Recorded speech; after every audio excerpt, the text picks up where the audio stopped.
Setelah sempat terjadi beberapa kali tabrakan pesawat di udara seperti tragedi Grand Canyon, Cakri Dadri, Zagreb, Baskirian Airlines dan beberapa tragedi lainnya, tabrakan pesawat di udara kembali terjadi pada tahun 2019 ketika dua pesawat de Havilland bertabrakan di Alaska, Amerika Serikat. Anehnya, bukankah beberapa tragedi yang pernah terjadi harusnya memperbaiki dunia penerbangan di kemudian hari? Lantas apa yang terjadi dengan dua pesawat de Havilland tersebut? Kita take off ke kronologi. Pada tanggal 13 Mei 2019, dua pesawat DHC akan terbang dalam perjalanan tur. Pesawat pertama adalah de Havilland Canada DHC-2 Beaver Float Plane yang dioperasikan oleh Mountain Air Service dengan registrasi N952DB. Pesawat itu diproduksi pada tahun 1951 dan pada saat kecelakaan terjadi telah mengumpulkan 16.452 total jam terbang. Pesawat itu akan melakukan penerbangan dari Radiate Bay menuju ke Ketchikan Harbor Seaplane Base yang merupakan pangkalan pesawat amfibi atau seaplane. Nah, di dalam pesawat pertama itu terdapat 5 orang yang terdiri dari 4 orang penumpang dan 1 orang pilot. Pilot DHC-2 itu berusia 46 tahun dan diidentifikasi sebagai Randy Sullivan. Ia memiliki sertifikat pilot komersial dan beberapa sertifikat lainnya termasuk sertifikat instruktur penerbangan dan juga sertifikat medis kelas 2 yang valid tanpa batas. Dari catatan penerbangan pribadinya tidak diketahui secara pasti berapa total jam terbang yang ia miliki, tetapi ia sempat melaporkan memiliki sekitar 11.000 total jam terbang selama pemeriksaan medis terakhirnya. Nah, dia adalah pemilik dan pilot satu-satunya dari Mountain Air Service itu sendiri. Di hari yang sama, sebuah pesawat de Havilland Canada DHC-3 Turbine Otter Float Plane yang dioperasikan oleh Taekwon Air dengan registrasi N959PA dan diproduksi tahun 1956 yang telah mencatat 30.297 total jam terbang juga akan mengudara. Pada saat itu, pesawat kedua akan terbang dari Ketchikan Harbor Seaplane Base dan mendarat lagi di tempat yang sama. Di dalam pesawat kedua itu terdapat 11 orang yang terdiri dari 1 orang pilot dan 10 orang penumpang. Nah, pilot DHC-3 itu berusia 60 tahun, diidentifikasi bernama Lowbeck. Ia memegang banyak sertifikat. Salah satunya adalah sertifikat medis kelas 1 yang valid dengan batasan yang memerlukan lensa korektif. Dia dipekerjakan oleh Taekwon Air pada tahun 2018 dan terbang untuk maskapai tersebut terutama selama bulan-bulan musim panas. Menurut catatan dari Taekwon Air sendiri, ia memiliki sekitar 25.000 total jam terbang dengan sekitar 15.000 jam terbang sebagai PIC atau Pilot in Command. Kedua pesawat tersebut sedang melakukan penerbangan tamasya lokal di kawasan Monumen Nasional Misty Fjords. Biasanya perjalanan itu memang sengaja dilakukan, salah satunya adalah untuk melihat sebuah kapal pesiar yang menuju ke Ketchikan, Alaska. Nah, 4 orang sudah memesan penerbangan dari Mountain Air untuk melihat pemandangan yang indah. Mereka akan melintasi pegunungan tinggi, medan yang tidak biasa, dan Misty Fjord National Monument sendiri adalah area yang sangat indah. Pegunungannya yang menjulang tinggi, gletser, danau, satwa liar, dan cara terbaik untuk melihat tempat indah itu tentu saja dengan pesawat terbang, di mana semua penumpang di dalam pesawat itu akan melihat wilayah-wilayah atau area yang indah secara keseluruhan. Ini adalah penerbangan leg kedua bagi Randy Sullivan di hari itu. Ia mempersiapkan penerbangannya dengan baik dan segala sesuatunya telah beres. Hingga kemudian setelah pukul 12 siang waktu setempat, pesawat DHC-2 yang diterbangkan oleh Randy mulai mengudara secara perlahan. Penerbangan itu juga terhubung dengan menara kendali dan terus dipandu. Nah, pada saat itu memang menara kendali tidak bisa melihat dengan jelas di mana posisi pesawat sehingga pilotnya terus melaporkan keberadaan pesawat. Nah, setiap tahunnya memang ada lebih dari 100.000 penumpang kapal pesiar yang mengunjungi daerah Misty Fjord. Sehingga kemudian pemandangan kapal pesiar itu pula yang akan disajikan oleh pilot bernama Randy siang itu kepada 4 penumpangnya sambil menerbangkan pesawat tersebut. Dan Randy juga bukan hanya berperan sebagai pilot, tapi ia juga berperan sebagai tour guide penerbangan tersebut. Randy juga akan menunjukkan hal-hal penting sepanjang penerbangan.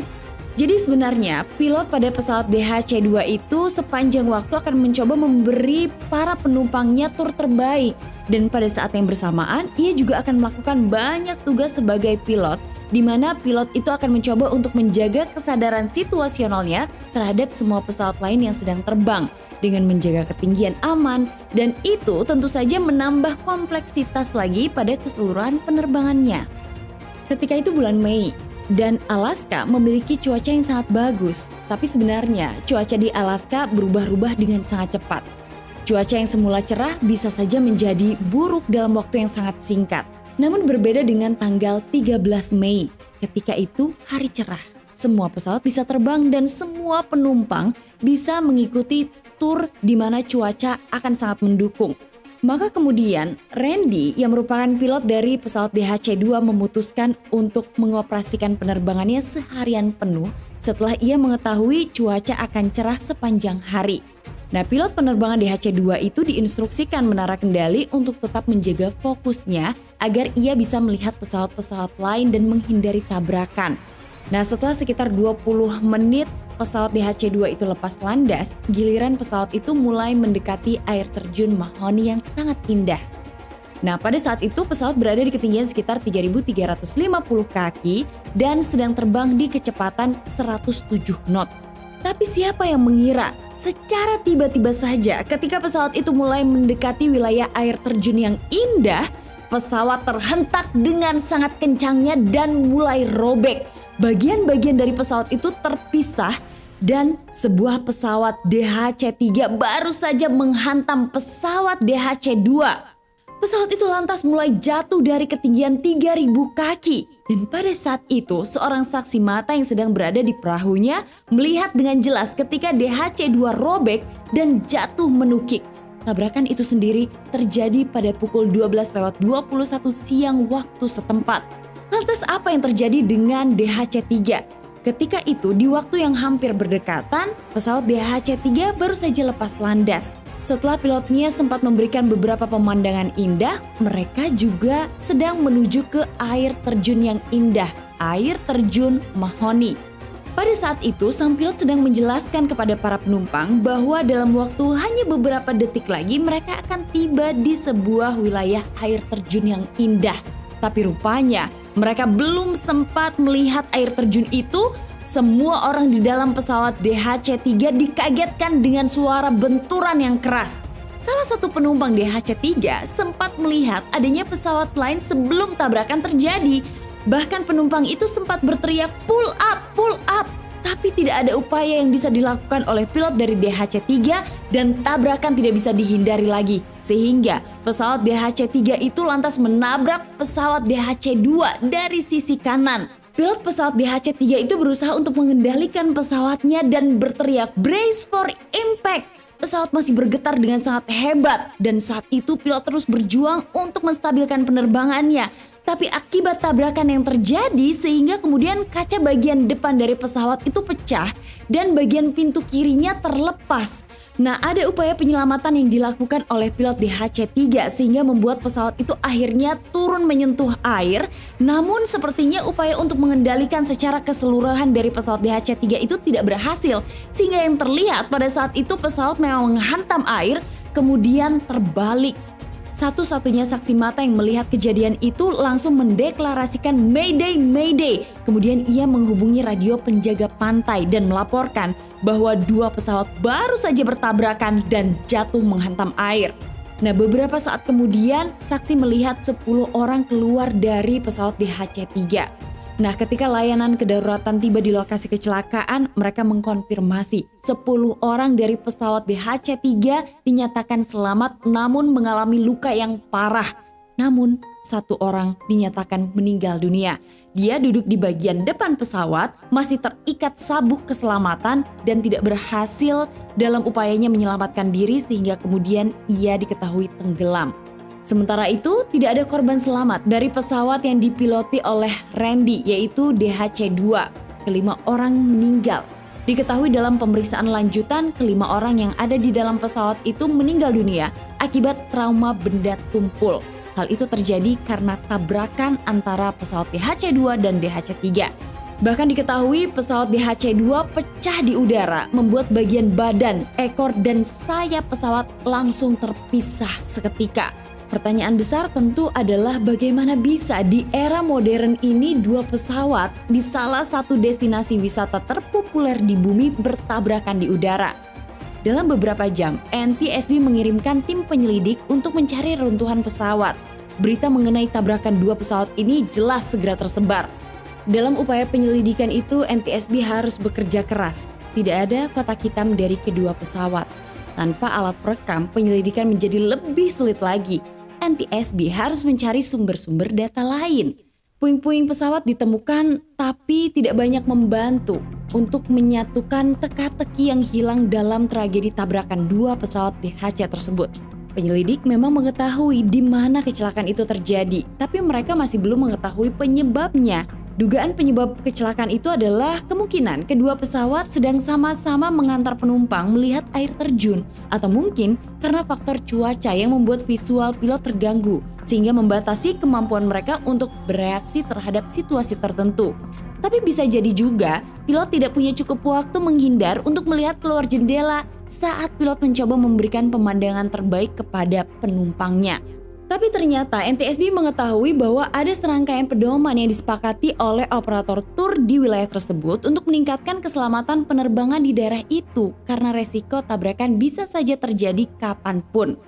NTSB kemudian mengungkap bahwa sebagian besar pesawat tur di wilayah tersebut memiliki sistem peringatan lalu lintas ADSB atau Automatic Dependent Surveillance Broadcast. Nah, ADSB sendiri adalah sistem peringatan lalu lintas yang mengirimkan lokasi dan ketinggian GPS pesawat ke darat ataupun ke pesawat lainnya. Jika dua pesawat terlalu dekat satu sama lain, maka peringatan akan dikeluarkan dari kedua kokpit pesawat DHC yang menggunakannya. Nah, kedua pesawat ini ternyata sama-sama dilengkapi oleh sistem tersebut. Tapi pertanyaannya adalah apakah sistem itu berfungsi di dalam dua pesawat yang mengalami kecelakaan? Nah, pada saat tim penyelidik mewawancarai pilot dari DHC-3 yaitu Lubeck, mereka baru mengetahui bahwa pesawat itu memang dilengkapi dengan sistem tersebut. Tapi menurut sang pilot, saat itu tidak ada peringatan yang menyala di ruang kokpit untuk memberitahu bahwa ada pesawat lain yang sedang mendekat. Pada saat itu, Lubeck menyatakan bahwa ia tahu ada pesawat lain dari sebelah selatan, tapi pada saat itu peringatan tidak menyala di ruang kokpit. Beberapa kali pilot Lubeck mengatakan bahwa tidak ada bunyi peringatan di ruang kokpit jika memang sistem itu mendeteksi adanya pesawat lain. Nah, ternyata pada saat diselidiki dari data stasiun darat, DHC-3 tidak mengeluarkan peringatan apapun dari sistemnya. Maka NTSB menyimpulkan ada yang tidak beres dengan fungsi peringatan pesawat tersebut.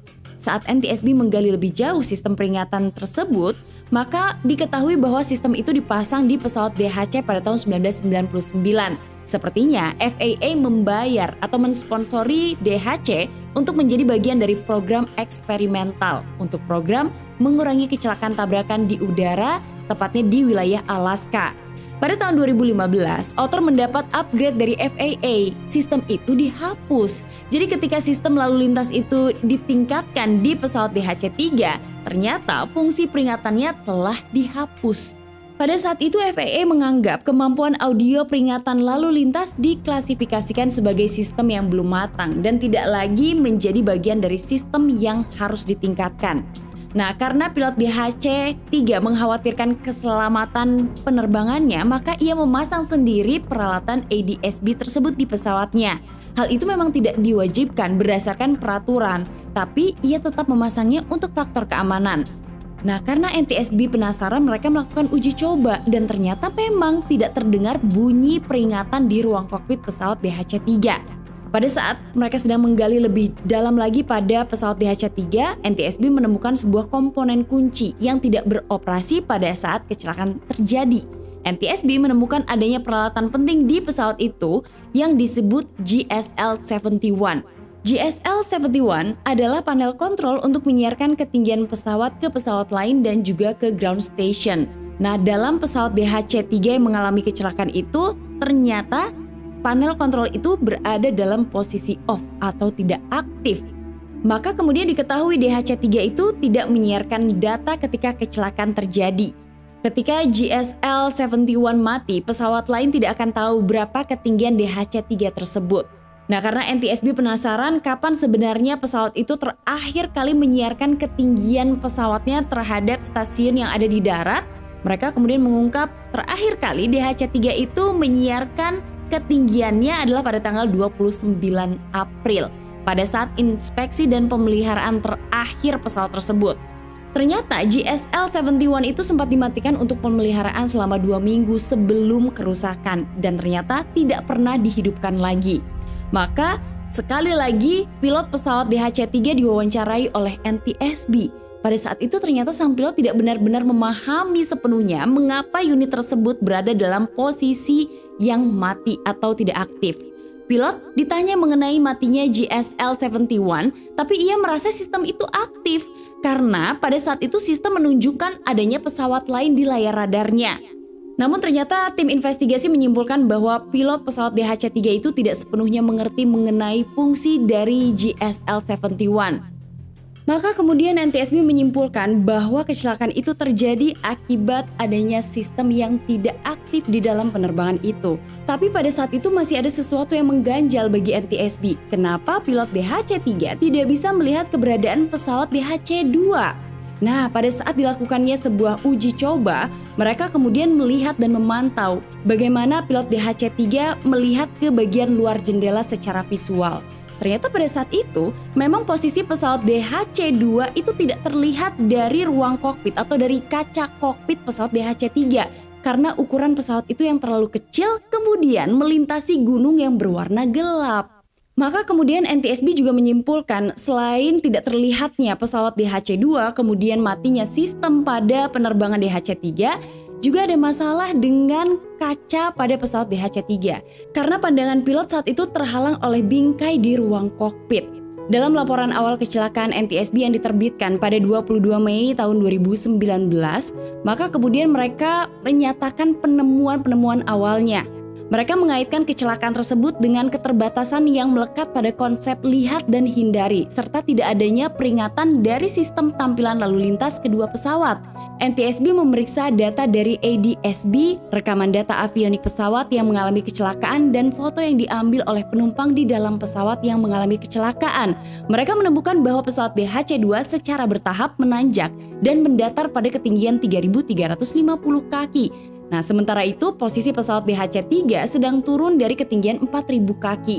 NTSB menetapkan bahwa pilot pesawat DHC-2 tidak akan dapat melihat DHC-3 mendekat dari kanannya karena struktur kokpit DHC-2 dan sayap kanan dan penumpang yang duduk di sebelah kanan. Sedangkan tiang jendela kiri depan di DHC-3 mengaburkan DHC-2 dari penglihatan pilot selama 11 detik menjelang tabrakan. Setelah kecelakaan yang dialami oleh dua pesawat DHC tersebut, NTSB merekomendasikan agar FAA mewajibkan operator menerapkan sistem manajemen keselamatan.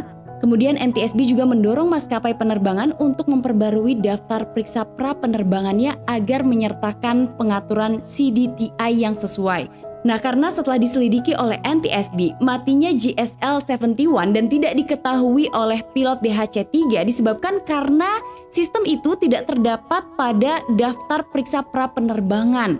Nah, karena pilot DHC-2 yang meninggal adalah pemilik sekaligus pilot tunggal dari Mountain Air Service dan DHC-2 yang terlibat kecelakaan adalah satu-satunya pesawat yang dimiliki oleh maskapai tersebut, maka pihak perusahaan menghentikan semua operasinya setelah kecelakaan tersebut. Sementara itu, setelah tabrakan dua pesawat DHC, Taekwon Air penerbangan 20 jatuh 1 minggu kemudian, tepatnya pada tanggal 20 Mei, dan maskapai penerbangan tersebut menangguhkan semua penerbangan pada hari berikutnya. Di tengah peningkatan pengawasan oleh FAA, Taekwon melanjutkan layanan kargo terbatas pada tanggal 23 Mei. Nah, penerbangan penumpang terjadwal pada tanggal 31 Mei dan tur tamasyanya berdasarkan permintaan pada tanggal 3 Juni. Siapa sangka Delvers bahwa kecelakaan pesawat atau tepatnya tabrakan dua pesawat masih terjadi di tahun 2019. Hal itu tentu karena adanya masalah mekanis dan sistem di dua pesawat yang terlibat kecelakaan. Nah, semoga dengan adanya rekomendasi yang dikeluarkan oleh NTSB, kecelakaan serupa tidak terulang kembali. Terima kasih kalian sudah nonton video ini, jangan lupa di subscribe ditonton terus videonya Tamara Delf dan sampai ketemu lagi di episode selanjutnya. Assalamualaikum warahmatullahi wabarakatuh.